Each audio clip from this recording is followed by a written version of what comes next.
So in 2011, I had a sweater that was one sweater. It was an Argyle sweater. It was an Argyle sweater. It was a rainbow Argyle sweater. It was pretty hideous. And it was pretty hideous.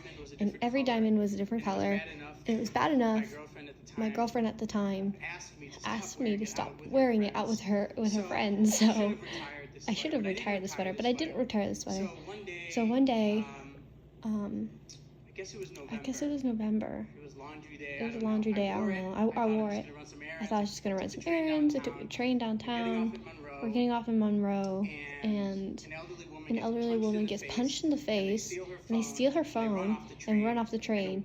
And literally a week before, I was on the train, and another man got punched in the face, and they took his phone, and they ran off the train.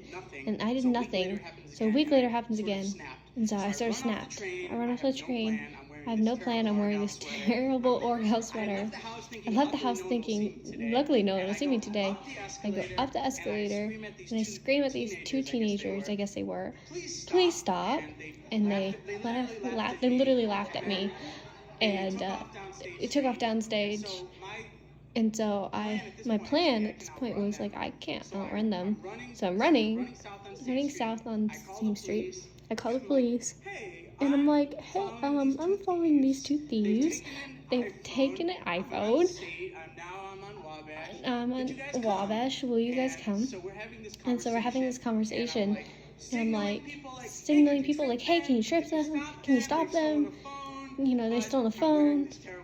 But I'm wearing this terrible sweater, and no one is taking me seriously. So I look ridiculous.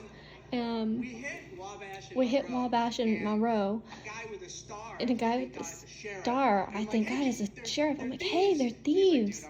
He's like, dude, I'm a marshal. I'm not a cop. I can't do anything. So we keep running.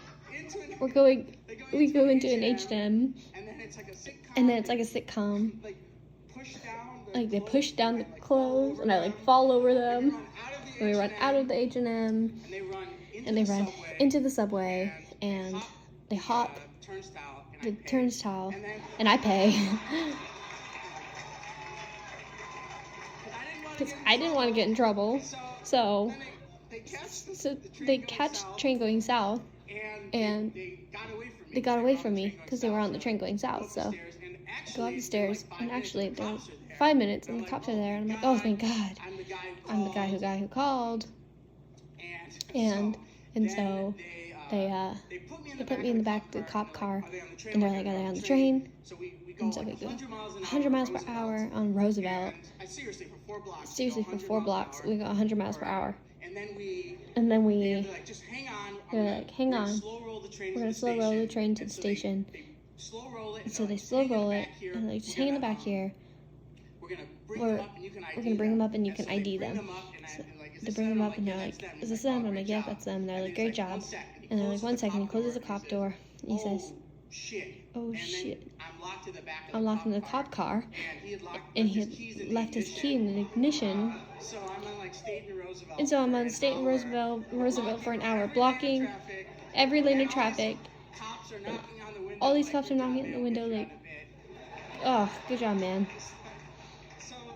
And so later that afternoon, they take me to the police station, which I think is on State 18, and they were taking photos of me as a witness. And so I had this terrible Oregon sweater, which will later used in a court case. So that was the last time I ever wore that sweater. Thank you.